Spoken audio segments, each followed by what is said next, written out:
तो अब हम लोग स्टार्ट करने वाले हैं लूप का कॉन्सेप्ट। देखो, लूप का मतलब क्या होता है कि एक ही टास्क को बार बार रिपीट करना।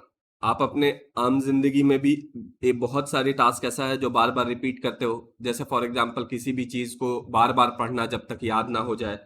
तो उसी तरीके से प्रोग्रामिंग में भी कोई भी चीज जब आप रिपीट करते हो तो उसको हम लोग लूप बोलते हैं। ठीक है। तो अब ये देखो कि लूप को इम्प्लीमेंट कैसे करते हैं। तो उससे पहले मैं आपको बता दूं कि लूप पाइथन प्रोग्रामिंग में दो तरह का होता है। पहला फॉर लूप और दूसरा वाइल लूप। अभी जो हम लोग देखने वाले हैं वो है फॉर लूप। ठीक है। तो उससे पहले मैं लूप के बारे में आपको बता दूं कि देखो, दो तरह का काम जो है वो आप बार बार रिपीटेड वाला टाइप करते हो। एक तो डायरेक्ट रिपीटेड टास्क जिसमें कोई लॉजिक नहीं है। जैसे बच्चों को आप होमवर्क दे देते हैं टीचर कि 100 बार इस चीज को लिख के लाओ। तो वो 100 बार एक ही काम को कर रहा है, मतलब वो लूप में कर रहा है वो काम।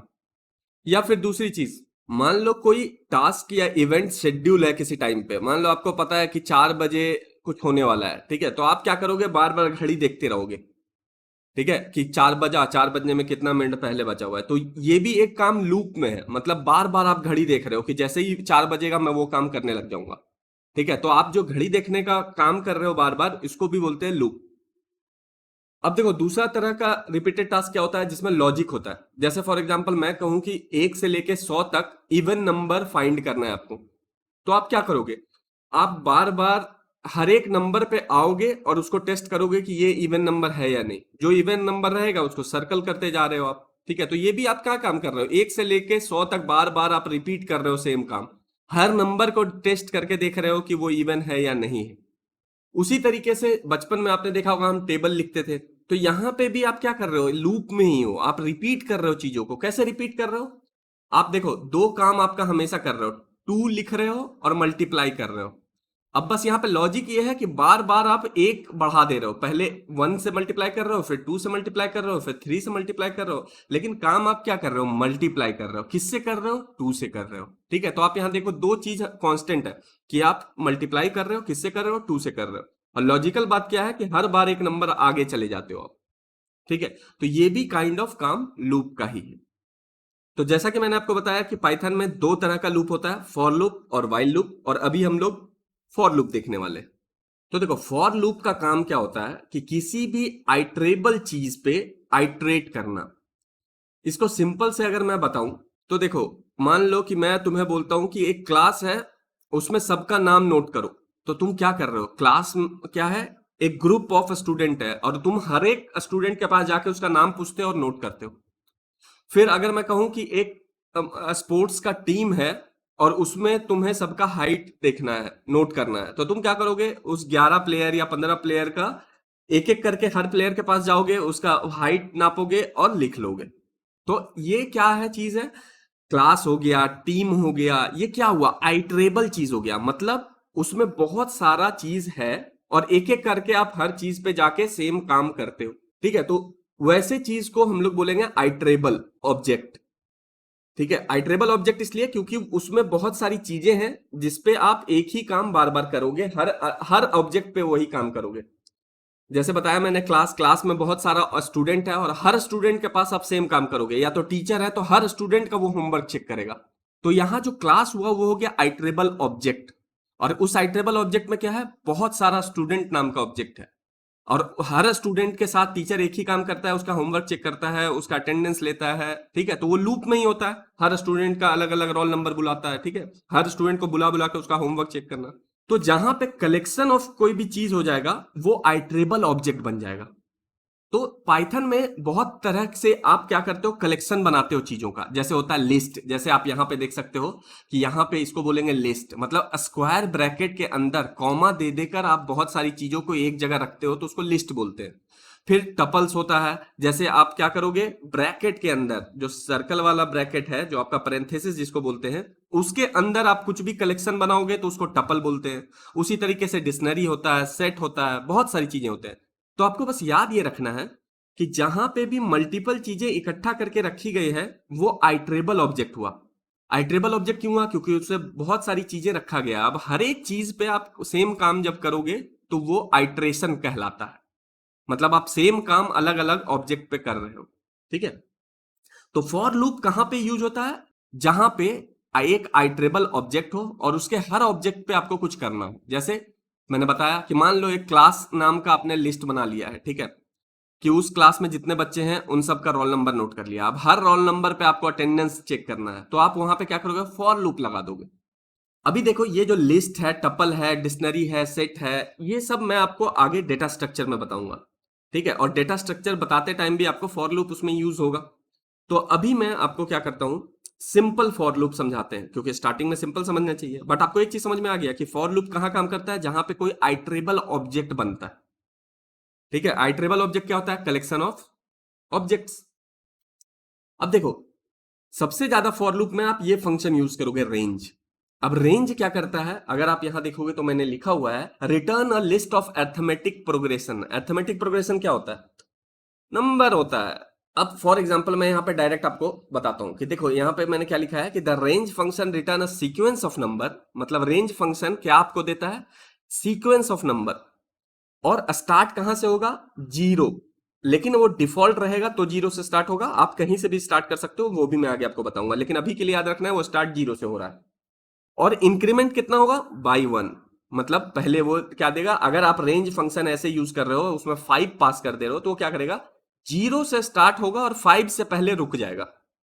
मतलब वो आपको एक ऐसा लिस्ट टाइप का देगा, एक कलेक्शन ऑफ क्या देगा, नंबर देगा, 0 1 2 3 4, ठीक है, और इंक्रीमेंट ऑर्डर में ही देगा। और अगर आपने मेंशन नहीं किया कि कहां से स्टार्ट करना है, तो हमेशा जीरो से स्टार्ट करेगा, और जो भी नंबर आपने मेंशन किया है उससे पहले ही वो रुक जाएगा। तो अभी देखो, अभी हमने क्या पढ़ा कि एक रेंज फंक्शन है, जिसको ऐसा लिखने पे वो क्या करता है, हमें एक सीक्वेंस दे देता है नंबर का। अब आपको मैंने बताया यहां पे भी क्या हो गया, कलेक्शन ऑफ नंबर हो गया। अब जहां पे भी कलेक्शन होता है वहां पे फॉर लूप लगाया जा सकता है, ठीक है। तो ये जो रेंज फंक्शन हमें क्या देता है, एक आइट्रेबल ऑब्जेक्ट देता है। उस आइट्रेबल ऑब्जेक्ट में क्या होता है, सीक्वेंस ऑफ नंबर होता है, जो इंक्रीमेंट हो के रहता है, मतलब इंक्रीजिंग ऑर्डर में रहेगा। तो हम लोग इस रेंज फंक्शन को यूज करने वाले हैं फॉर लूप में। तो अभी तक अगर आपने चैनल को सब्सक्राइब नहीं किया है तो चैनल को सब्सक्राइब कर लो। आप लोगों के लिए तो फ्री है, बट मेरे लिए बहुत हेल्पफुल हो जाएगा। अब देखो मान लो कि हम लोग क्या करते हैं, कोई भी काम को 3 बार रिपीट करना चाहते हैं। जैसे फॉर एग्जांपल मैं अपना नाम 3 बार रिपीट करके लिखवाना चाहता हूं, तो उसका पहला काम क्या है कि मैं ऐसे लिखूंगा प्रिंट, और उसके बाद यहां लिखूंगा विश्वजीत, और फिर क्या करूंगा, इसको बार बार पेस्ट करता रहूंगा। 3 बार पेस्ट कर दिया, प्रिंट प्रिंट प्रिंट। अब यहाँ पे 3 बार विश्वजीत भी आ गया। लेकिन अगर मैं इसको 1000 बार बोलूं कि सेम चीज को प्रिंट करो, तो वो मुमकिन नहीं है। क्यों मुमकिन नहीं है, क्योंकि 1000 बार कौन पेस्ट करेगा और लाइन बर्बाद हो रहा है फालतू में। तो यहाँ पे हम लोग फॉर लूप यूज कर लेंगे, ठीक है। तो मैं क्या करता हूं, इसको हटा देते हैं। अब यहाँ पे हम लोग फॉर लूप यूज करेंगे, कितने बार मुझे नाम को प्रिंट करना है, 3 बार। तो अब देखो, अब हम लोग फॉर लूप कैसे लिखेंगे, फॉर लूप लिखने के लिए आपको लिखना है फॉर लिख दिया, उसके बाद एक स्पेस देना है, और उसके बाद है कि आपको एक वेरिएबल का नाम ले लेना है। कोई भी वेरिएबल का नाम ले लो, एक्स वाई जेड कुछ भी ले सकते हो, बट मैंने आपको क्या बताया कि हमेशा आपको मीनिंगफुल नाम लेना है वेरिएबल का। तो यहां पे आप एक वेरिएबल का नाम बनाते हो, तो यहां पे हम लोग नंबर लिख देते हैं, नंबर, और उसके बाद स्पेस देना है, और यहां लिखना है इन, और उसके बाद यहां पे रेंज फंक्शन यूज करना है। रेंज फंक्शन यूज किया, इस रेंज फंक्शन के अंदर हम लोग 3 लिख देते हैं, और उसके बाद मैं क्या करूंगा, कॉलन देना है, और उसके बाद एंटर दबाओगे। एंटर दबाओगे तो फिर यहां पे देखोगे इफ एल्स जैसा ही वो फिर से स्पेस ले लिया। स्पेस ले लिया मतलब कि अब जो भी आप इंडेंट करके जो भी लाइन लिखोगे वो फॉर लूप के अंदर आ जाएगा, ठीक है। तो यहां पे मैं लिखता हूं प्रिंट विश्वजीत, ठीक है। और वहीं पे अगर मैं एक और लिखना चाहूं, प्रिंट हाय, और मुझे क्या करना है, इन सबको कोटेशन में लेना है। इनको कोटेशन में ले लिया। अब मैं एक काम करता हूं, अब एक और प्रिंट लिखता हूं, लेकिन उसमें स्पेस नहीं छोड़ूंगा, मतलब इंडेंट नहीं करूंगा, और यहां पे लिखूंगा फॉर लूप एंड्स, ठीक है, फॉर लूप एंड कर दिया। अब मैं इसको सबसे पहले क्या करता हूं, सेव कर लेता हूं। उसके बाद मैं आपको पहले समझाता हूं कि हो क्या रहा है, ठीक है। देखो फॉर लूप में आप क्या कर रहे हो कि फॉर लिखा, उसके बाद स्पेस दिया, मतलब फॉर लूप स्टार्ट हो चुका है। उसके बाद देखो यहां पे सीधा आओ और यहां देखो रेंज फंक्शन क्या करता है। मैंने आपको क्या बताया था, रेंज फंक्शन क्या करता है, एक सीक्वेंस देता है नंबर का। मतलब वो यहां पे कैसे क्या करेगा रेंज फंक्शन, मैं देखो ऊपर लिख देता हूं। मैंने क्या बताया, जीरो से स्टार्ट होगा, तो 0 1 2 और 3 नहीं आएगा। क्यों, मैंने क्या बताया था कि जो भी नंबर आप यहां पे दोगे उससे पहले ही वो रुक जाएगा। तो 0 से स्टार्ट हुआ और 2 पर रुक गया। तो अभी हमारे पास कितने बार कितने नंबर है, 0 है, 1 है, 2 है, 3 नंबर आ चुका है। तो ये रेंज फंक्शन एक्चुअल में क्या कर रहा है कि ये तीनों नंबर को यहां पे रख देगा रेंज फंक्शन की जगह पे। और अब इस वेरिएबल में, ये जो नंबर नाम का वेरिएबल हमने बनाया है, इसमें बारी बारी से पहले 0 आएगा, फिर 1 आएगा, फिर 2 आएगा। मतलब समझ रहे हो कि रेंज ने क्या किया, एक लिस्ट ऑफ नंबर दिया और फॉर लूप क्या करेगा, हर नंबर के पास एक एक बार जाएगा और उस नंबर को स्टोर कहां करेगा, इस वाले वेरिएबल में। इस नंबर के जगह पे आप एक्स लिखोगे तो एक्स में भी स्टोर होगा, कोई बड़ी चीज नहीं है, ठीक है। लेकिन मीनिंगफुल होने के लिए मैं इसको क्या कर दे रहा हूं, नंबर लिख दे रहा हूं। अगर आपको ज्यादा टेंशन हो रहा है तो मैं नम लिख देता हूं ताकि आप कंफ्यूज ना हो, ठीक है। मैं नम लिख दिया और सेव कर देते हैं।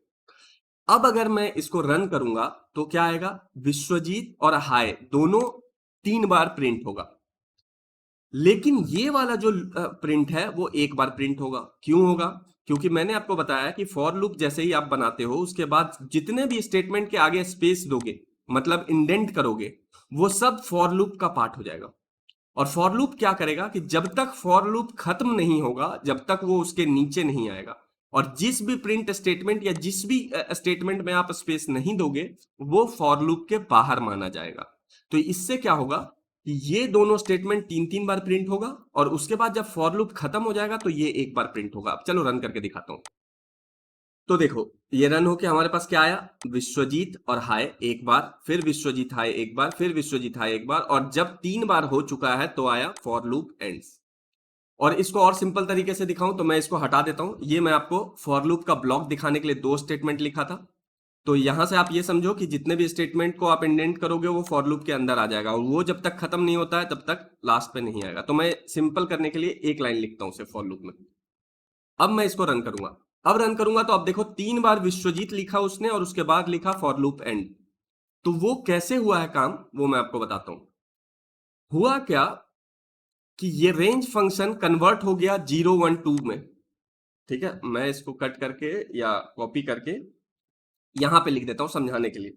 अब देखो क्या होगा, ये जो नंबर है इसमें बारी बारी से एक पहली बार क्या आया, 0 आया और उसके बाद वो अंदर गया, अंदर गया, यहां पे प्रिंट आया, विश्वजीत प्रिंट कर दिया। उसके बाद फिर दूसरी बार में क्या हुआ, वो 1 इस नम में आया और उसके बाद फिर उसने प्रिंट कर दिया विश्वजीत। फिर तीसरी बार आया 2 पे आया, फिर प्रिंट कर दिया विश्वजीत तीसरी बार। उसके बाद फिर यहां पे आया और देखा कि अब हमारा जितना आइट्रेबल ऑब्जेक्ट था वो खत्म हो चुका है, तो वो वहां पे लूप से बाहर आ गया। अब अगर इसको अगर आपको देखना है तो आप क्या करो, कॉमा डाल के नम लिख दो, ठीक है। और यहां पे मैं फिर से रेंज कर देता हूं, रेंज 3। अब हम लोग इसको सेव कर देंगे और उसके बाद इसको रन करेंगे। तो देखो रन किया हमने तो क्या हुआ, विश्वजीत और पहले आया 0, फिर आया विश्वजीत 1, फिर आया विश्वजीत 2 और उसके बाद जब लूप खत्म हो गया तो आया लूप फॉर लूप एंड, ठीक है। तो यहां पे आपको क्या पता चला कि रेंज क्या कर रहा है, 0 से लेके 2 तक नंबर बना रहा है और एक एक करके हर नंबर इस वेरिएबल में आ जा रहा है। और देखो यहां पे अगर वो वेरिएबल यूज करेंगे तो वो नंबर प्रिंट हो रहा है। तो अब आपको समझ में आ गया होगा कि फॉर लूप किस तरीके से काम कर रहा है यहां पे। अब आप इसके साथ कुछ और भी एक्सपेरिमेंट कर सकते हो, जैसे मैं नंबर +1 कर दूं तो क्या होगा, ये देखो रन करूंगा तो पहले आया विश्वजीत 1, विश्वजीत 2, विश्वजीत 3। ये क्यों हुआ, क्योंकि नम में पहले था 0 तो उसमें से हमने कर दिया +1 तो ये हो गया 1, फिर 2, फिर 3, ठीक है। मतलब जो नम में वेरिएबल में वैल्यू है उसमें +1 कर दे रहे। तो मैं इसको अब ऐसे नम ही रखते हैं, ठीक है। अब मैं आपको क्या करता हूं, अभी देखो अभी मैंने आपको क्या बताया कि ये हमेशा 0 से स्टार्ट होगा रेंज। लेकिन अगर आप चाहते हो कि वो 5 से स्टार्ट हो तो आप यहां पे 5 लिख के कॉमा दो और यहां पे बताओ कि किससे पहले रुकना है। तो मान लो आपको रुकना है 10 से पहले, मतलब 9 तक जाना है। तो आप यहां पे ऐसे लिखोगे, मतलब आप पहला बताओगे कि कहां से स्टार्ट होगा और दूसरा बताओगे कि किससे पहले रुकेगा और उसके बाद उसको रन कर दो। ये देखो अब स्टार्ट कहां से हुआ, 5 से हुआ और एंड कहां पे हुआ, 9 पे हुआ। ठीक है, तो इस तरीके से आप स्टार्टिंग पॉइंट भी डिफाइन कर सकते हो और एंड पॉइंट डिफाइन कर सकते हो। अच्छा, अब आप चाहते हो कि वो 5-5 बार जंप करे, ठीक है, तो कितना जंप करे वो भी आप डिसाइड कर सकते हो। तो वो आपको बाद में यहां के बाद कॉमा लगा के देना है। अभी क्या हो रहा है, अभी इंक्रीमेंट 1 से हो रहा है, मतलब 5 के बाद 6 आ रहा है, 6 के बाद 7 आ रहा है, 7 के बाद 8 आ रहा है, 8 के बाद 9 आ रहा है। अब आप चाहते हो कि इंक्रीमेंट 2 से हो, मतलब वो दो दो आगे बढ़ जाए, एक नहीं दो आगे बढ़ जाए। तो यहां पे कॉमा डाल के 2 डाल दो और रन करोगे तो देखो 5 के बाद सीधा 7 आया, 7 के बाद सीधा 9 आया। और अगर मान लो यहाँ पे मैं 10 के जगह पे 20 कर देता हूं और यहाँ पे 5 लिख देता हूं, मतलब 5-5 जंप करो, तो अब क्या होगा, 5 आया, 5 के बाद 10, 10 के बाद 15, 15 के बाद 20 इसलिए नहीं आया क्योंकि 20 से पहले रुकना था। तो आपको समझ में आ गया, जब आप सिर्फ एक नंबर दोगे ऐसा, तो क्या होगा, 0 से लेके 4 तक जनरेट होगा, मतलब 5 से पहले रुक जाएगा। अगर आप चाहते हो 5 से स्टार्ट हो और 10 से पहले रुक जाए, तो आप कैसे दोगे, 5-10। और अगर आप चाहते हो कि बीच में दो दो चीजों का या 3-3 गैप रहे, तो आप कॉमा डाल के वो गैप भी मेंशन कर सकते हो। तो ये 3 तरह का रेंज होता है। मैं यहां पे आपको लिख देता हूं, मैं 3 डालता हूं यहां पे और कमेंट कर देते हैं इसको। तो ये क्या प्रोड्यूस करेगा, वो ये प्रोड्यूस करेगा 0-1-2, ठीक है, 3 से पहले रुक जाएगा। उसके बाद अगर हम लोग ऐसे करते हैं कि वो स्टार्ट हो 2 से और 5 से पहले रुक जाए, तो वो क्या प्रोड्यूस करेगा, 2-3-4, ये प्रोड्यूस करेगा। और अगर हम लोग चाहते हैं कि रेंज कुछ ऐसा है कि वो स्टार्ट हो 1 से, ठीक है, जाए 10 से पहले रुक जाए और दो दो इंक्रीज करे, एक नहीं दो इंक्रीज करे, तो क्या होगा, 1 से स्टार्ट करेगा, फिर इंक्रीज करेगा 2, 3, 5, 7, 9, 10 से पहले रुकना है। ठीक है, तो ये 3 चीजें होंगी। अब मैं इसको यहां पे हटा देता हूं। तो देखो, ये तो वो वाला काम हो गया जिसमें कोई लॉजिक नहीं है, बस सेम काम रिपीट बार बार कर रहे हैं हम लोग। ठीक है, मतलब ये कैसा हो गया कुछ, कि हम लोग रोल नंबर 1 से स्टार्ट करते हैं, रोल नंबर 50 तक जाते हैं, मतलब 49 तक जाते हैं, और हर एक बंदे का नाम पूछ के नोट करवा रहे हैं। ये कुछ ऐसा, अगर मान लो हर बंदा का नाम पूछना है तो कुछ ऐसा हो जाएगा। और यहाँ पे प्रिंट के जगह पे हम लोग इनपुट फंक्शन यूज कर लेंगे कि हर बंदा अपना नाम इनपुट करेगा। ठीक है, तो वो सब एक्सपेरिमेंट आपको करके देखना है। तो ये तो सीधा साधा काम हो गया। दूसरा टाइप का मैंने आपको क्या बताया था, लॉजिकल टाइप का काम करना। तो अब हम लोग वो काम करते हैं थोड़ा सा। इसको मैं यहीं पे रहने देता हूं, ठीक है, ये 50 टाइम क्या करेगा, 49 टाइम विश्वजीत प्रिंट करा देगा। मैं अब इसको सेव करके बंद कर देता हूं। यहां पे अब हम लोग एक और फाइल बनाएंगे और जिसका नाम रखेंगे लॉजिकल फॉर .py। अब यहां पे हम लोग कुछ लॉजिकल काम करके देखते हैं फॉर लूप में। तो वही जिस चीज का मैंने आपको एग्जांपल दिया था वही कर लेते हैं हम लोग। पहला काम करते हैं कि 1 से लेके 10 तक जितने भी इवन नंबर है उनको प्रिंट करवाना।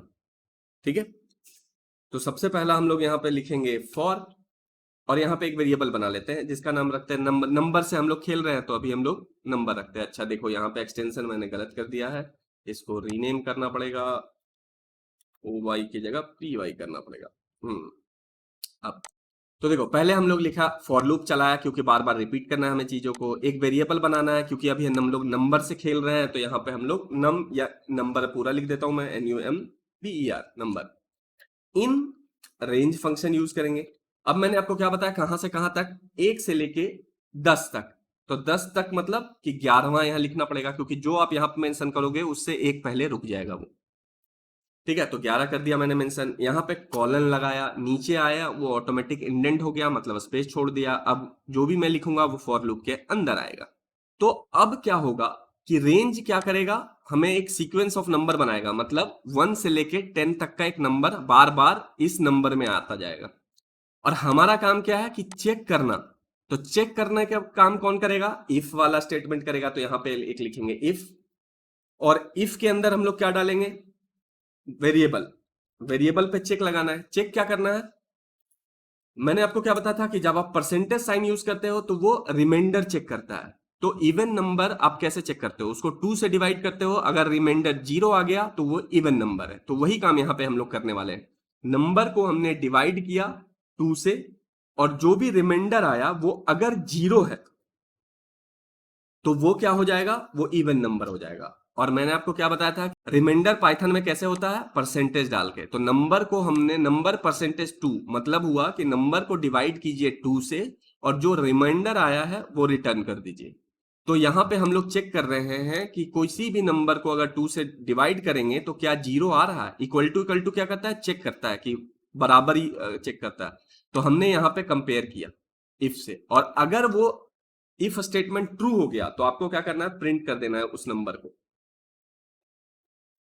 ये देखो 3 लाइन का कोड।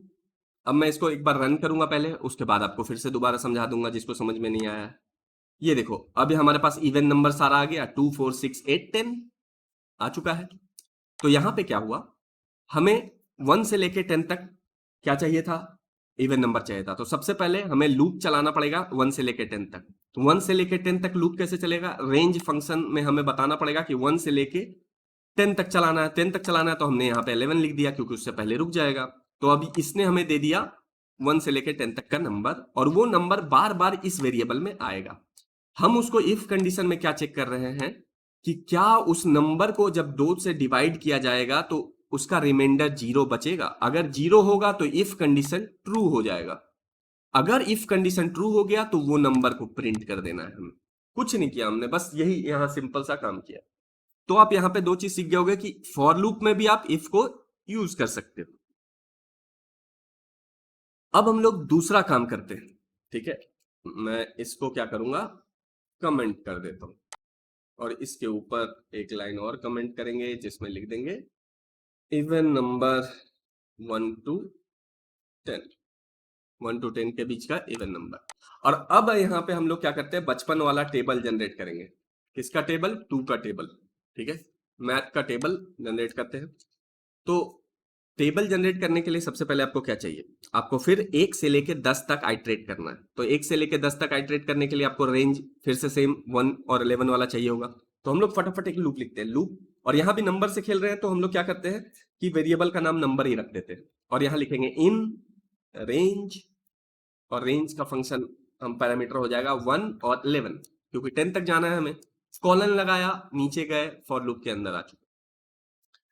अब यहां पे हम लोग क्या करेंगे, प्रिंट स्टेटमेंट यूज करेंगे क्योंकि हमें प्रिंट करना है। अब हम लोगों को नॉर्मल चीजें और वेरिएबल दोनों स्ट्रिंग प्रिंट करना है। तो हम लोग कौन सा फॉर्मेटेड स्ट्रिंग यूज करेंगे। फॉर्मेटेड स्ट्रिंग कैसे यूज करते हैं, एफ लिखा और 2 कोटेशन डाल दिया, इसके बीच में जो भी आप लिखोगे फॉर्मेटेड स्ट्रिंग होगा। मतलब नॉर्मल स्ट्रिंग और वेरिएबल दोनों को आप यूज कर सकते हो। तो यहां पे हम लोग को करना क्या है, 2 से मल्टीप्लाई करना है। तो यहां पे लिखते हैं 2, इनटू का साइन एक्स दे देते हैं। उसके बाद यहां पे हम लोग ये वाला नंबर जो है हमारा वेरिएबल, उसमें 1 से लेके 10 तक बार बार नंबर घूमेगा। तो यहां पे हम लोग क्या करेंगे, वेरिएबल यूज कैसे, फॉर्मेटेड स्ट्रिंग में इसी तरीके से वेरिएबल यूज करते हैं, करली ब्रेसेस के अंदर। कंफ्यूजन है फिर से जाके फॉर्मेटेड स्ट्रिंग वाला वीडियो देखो। यहां पे मैं लिख देता हूं नंबर, और उसके बाद यहां लिखूंगा इक्वल टू, और इसके बाद यहां पे क्या करेंगे हम लोग फिर से, क्योंकि वेरिएबल को यूज करने वाले हैं, करली ब्रेसेस स्टार्ट किया, यहां लिखा नंबर इनटू, इनटू कैसे करते हैं, स्टार से, और यहां पे लिखेंगे 2। अब पहले प्रिंट करवा देता हूं, फिर आपको एक बार दिखा दूंगा। जब मैं यहां पे करता हूं तो देखो, अब थोड़ा बड़ा करते हैं इसको, सब समझ में आ जाएगा। ये देखो 2 into 1 equal to 2, 2 into 2 equal to 4। बचपन में जैसा टेबल बनाते थे वैसा बन गया। कितने लाइन में, सिर्फ 2 लाइन में। अब देखो, अब हमने क्या किया, हमें जी 1 से लेके 10 तक रिपीट करना था, तो रेंज फंक्शन यूज किया 1 से लेके 11। अब फॉर लूप क्या करेगा, इस रेंज फंक्शन ने जो जनरेट किया है सीक्वेंस, उसको एक एक करके इस नंबर में डालेगा। हमारा काम क्या है, प्रिंट करना, प्रिंट फंक्शन यूज किया। अब क्योंकि हम लोग नॉर्मल स्ट्रिंग और वेरिएबल दोनों को यूज करेंगे, इसलिए फॉर्मेटेड स्ट्रिंग यूज किया। फॉर्मेटेड स्ट्रिंग के अंदर हमने लिखा 2 इंटू, उसके बाद ये वाला वेरिएबल यूज किया। वेरिएबल यूज करने के लिए करली ब्रेसेस लगाना पड़ता है फॉर्मेटेड स्ट्रिंग में। तो 2 इंटू 0 1 2 3 4 ऐसे ये बार बार आगे बढ़ेगा, और यहां पे हमने इक्वल टू करके मल्टीप्लाई कर दिया। ठीक है, तो आई थिंक इसमें कुछ समझने समझाने वाला इतना टफ था नहीं। अब हम लोग इसको भी बंद कर देते हैं, और एक फाइल और यहां पे बना लेते हैं, और उस फाइल का नाम होगा string.py। अब मैंने यहाँ पे स्ट्रिंग क्यों लिखा है? स्ट्रिंग आपको पता है क्या होता है? क्या होता है? आप जो भी कोटेशन के अंदर जो भी लिख देते हो, आई एम विश्वजीत, जो भी आप डबल कोट सिंगल कोट के अंदर लिखते हो वो स्ट्रिंग माना जाता है। मतलब कलेक्शन ऑफ कैरेक्टर। कैरेक्टर क्या हुआ? आई ए एम स्पेस, स्पेस भी एक कैरेक्टर है, वी आई, ऐसे ये सब कैरेक्टर है। तो कलेक्शन ऑफ कैरेक्टर क्या हो गया? स्ट्रिंग हो गया। अब मैंने आपको क्या बताया कि जहां पे भी कलेक्शन ऑफ कोई भी चीज होता है वहां पे लूप लग सकता है। मतलब कलेक्शन ऑफ कोई भी चीज को बोल देंगे आइट्रेबल ऑब्जेक्ट। तो यहां पे स्ट्रिंग क्या है? कलेक्शन ऑफ कैरेक्टर है। तो यहां पे भी लूप लगाया जा सकता है। तो अब हम लोग देखते हैं लूप कैसे लगेगा इसमें। कुछ नहीं करना है, मान लो एक वेरिएबल बना, यहां पे लिख दिया हमने नेम, ठीक है, नेम, और यहां पे लिख देते हैं विश्वजीत, लिख दिया। अब मैं चाहता हूं कि इसके ऊपर लूप किया जाए और हर कैरेक्टर को अलग अलग प्रिंट कराया जाए। तो कैसे करेंगे? सीधा फॉर लूप, फॉर, और यहाँ पे कैरेक्टर है तो यहाँ आपकी बार वेरिएबल का नाम CHAR लिख देते हैं, मतलब कैरेक्टर इन। अब यहाँ पे रेंज यूज नहीं करेंगे क्योंकि हम लोगों को नंबर से कोई मतलब नहीं है। हमें क्या करना है? हमें इसका एक एक कैरेक्टर, पहले V, फिर I, फिर S, फिर W, तो इस स्ट्रिंग को यूज करना है। तो आपको क्या करना है? यहाँ पे देना है इस स्ट्रिंग का नेम। तो यहां कर दिया नेम, कॉलन लगाना है, नीचे आ जाना है। तो देखो अभी हमने क्या किया, नेम में विश्वजीत स्टोर है तो हमने बोला कि फॉर लूप, मतलब फॉर लूप लगाइए। किस पे लगाइए? इस नेम वाले वेरिएबल पे लगाओ। नेम में ये स्टोर है तो उसका एक एक कैरेक्टर को किस में स्टोर करना है आपको? इस कैरेक्टर नाम के वेरिएबल में। ये जो CHAR है एक नया वेरिएबल बनाया है हमने। तो कितना अच्छे से देखो फॉर लूप का सिंटेक्स कितना अच्छा है कि इसमें डायरेक्ट बता रहा है, पहले आप बताते हो कि फॉर लूप लगाना है, किस पे लगाना है? नेम। नेम के हर एक कैरेक्टर को किस में डालना है? इन। इन मतलब कैरेक्टर वाला ये वाला जो वेरिएबल है इसमें डालते जाओ एक एक करके। और अब मैं सिंपल प्रिंट कराता हूं यहां पे, प्रिंट CHAR, जो नया वेरिएबल हमने बनाया वो यूज कर लिया। और यहां पे मैं रन करूंगा। अब रन करते हैं, देखो पहले V आया, फिर I आया, फिर S आया, फिर W आया। इससे क्या पता चला कि नेम नाम का जो स्ट्रिंग था उसका एक एक कैरेक्टर इस वाले वेरिएबल में पास हो रहा है और वही हम लोग प्रिंट करा दे रहे हैं। ठीक है, तो स्ट्रिंग भी क्या है? आइट्रेबल ऑब्जेक्ट है आपका, क्योंकि वो कलेक्शन ऑफ कैरेक्टर है। और भी बहुत तरह का होता है, मैंने आपको बताया था ना, लिस्ट होता है, टपल होता है, डिक्शनरी होता है, सेट होता है, बहुत सारा डेटा स्ट्रक्चर बनाया गया है। डेटा स्ट्रक्चर मतलब कलेक्शन ऑफ कैसे ऑब्जेक्ट, और हर डेटा स्ट्रक्चर का अलग अलग उपयोग है, लेकिन उसको हम लोग बाद में देखेंगे। अब मैं आपको एक रियल लाइफ एग्जांपल बता देता हूं थोड़ा। ठीक है, देखो मैं क्या करता हूं कि इसको भी बंद कर देते हैं और यहां पे करते हैं कार्ट, कार्ट.py। कार्ट समझ रहे हो? जब आप मान लो कोई ई कॉमर्स का वेबसाइट बना रहे हो तो उसमें एक कार्ट का पेज होता है जिसमें क्या करते हो आप? जो भी आइटम आपको पसंद आ रहा है वो आप कार्ट में ऐड करते जाते हो और लास्ट में सबको बाई कर लेते हो एक बार में पेमेंट करके। ठीक है, तो कार्ट में आप क्या स्टोर करवा रहे हो? आप जो जो आइटम आपको पसंद आ रहा है, जो आपको सामान खरीदना है, उसको आप कार्ट में ऐड करते रहते हो और एक कार्ट का पेज पे जाके पूरा लिस्ट देख लेते हो, देखते हो। तो देखो एक डाटा स्ट्रक्चर मैं अभी आपको बस इंट्रोडक्शन के लिए बताता हूं कि लिस्ट होता है डाटा स्ट्रक्चर में। उसमें क्या होता है? कलेक्शन ऑफ कोई भी चीज आप रख सकते हो। फॉर एग्जाम्पल यहां पे चलो हम लोग क्या करते हैं, लिख देते हैं लिस्ट, एक नया लिस्ट बनाते हैं शॉपिंग कार्ट का और इसका नाम रख देते हैं कार्ट। और लिस्ट कैसे बनता है? स्क्वायर ब्रैकेट ऑन ऑफ करोगे और उसके अंदर आप कॉमा दे देकर जितने ऑब्जेक्ट ऐड करना है कर लो। तो मान लो कि हम लोग शॉपिंग कार्ट से एप्पल खरीद रहे हैं, एप्पल खरीदा, उसके बाद पेन भी खरीद लिया एक, ये देखो पेन खरीद लिया। उसके बाद हम लोग क्या करेंगे? कॉफी खरीद लेंगे। उसके बाद भी अगर आपको कुछ खरीदना है तो आप खरीद सकते हो, मुझे तीन ही चीज खरीदना था। तो मैंने क्या किया, लिस्ट देखो आगे मैं बताऊंगा आपको लिस्ट कैसे बनता है, क्या करते हैं क्या नहीं है। अभी आपको सिर्फ इतना जानना है, लिस्ट बनाने के लिए क्या करना है? स्क्वायर ब्रैकेट स्टार्ट करना है और उसके बीच में, स्क्वायर ब्रैकेट के बीच में आपको नंबर लिखना है तो बिना कोटेशन का लिखो, और अगर आपको कुछ स्ट्रिंग लिखना है तो कोटेशन लिखो। तो कलेक्शन कर रहे हो आप तो यहां पे आप कॉमा दे देकर नया नया चीजें ऐड कर सकते हो। ये बन गया हमारा लिस्ट, और वो लिस्ट कहां स्टोर हो गया? कार्ट नाम का वेरिएबल में। अब मान लो कि मुझे कार्ट पेज पे सारा क्या क्या आइटम ऐड किया है एक यूजर ने वो दिखाना है। तो हम लोग क्या करेंगे? यहाँ पे फॉर लूप यूज करेंगे और यहाँ पे हम लोग आइटम देख रहे हैं तो वेरिएबल का नाम आइटम दे देते हैं, इन कहां पे? कार्ट के अंदर। मतलब हम लोग क्या कर रहे हैं? फॉर लूप चला रहे हैं। कौन से वेरिएबल पे चला रहे हैं? इस कार्ट नाम के वेरिएबल पे चला रहे हैं। देखो यहाँ पे लिस्ट है, और उसका एक एक आइटम को हम लोग अब एक नए वेरिएबल में रखेंगे, और उस वेरिएबल का नाम हमने रखा आइटम। और अब यहाँ पे हम लोग क्या करते हैं? प्रिंट करवाते हैं। प्रिंट क्या करवाना है? आइटम को प्रिंट करवाएंगे। क्या क्या है? ठीक है, मैं यहाँ रन करूंगा। देखो यहाँ पे एप्पल पेन कॉफी प्रिंट हो गया। ठीक है, तो जब आप शॉपिंग कार्ट बनाओगे तो कुछ इसी तरीके से बनाओगे कि सब सारे आइटम को एक लिस्ट में स्टोर कर लोगे। उस लिस्ट पे जब आप कार्ट पेज पे जाओगे, जहां पे आपको क्या करना पड़ेगा? सारा आइटम का प्राइस को ऐड करके दिखाना पड़ेगा। तो वहां पे आप ऐसे ही लूप चलाओगे, सारा आइटम का प्राइस को ऐड कर करके आप टोटल बताओगे। ठीक है, ये सब हम लोग बाद में देख लेंगे। अभी मैं आपको एक रियल लाइफ एग्जांपल बता रहा था कि कहां पे फॉर लूप यूज होगा प्रोग्रामिंग में।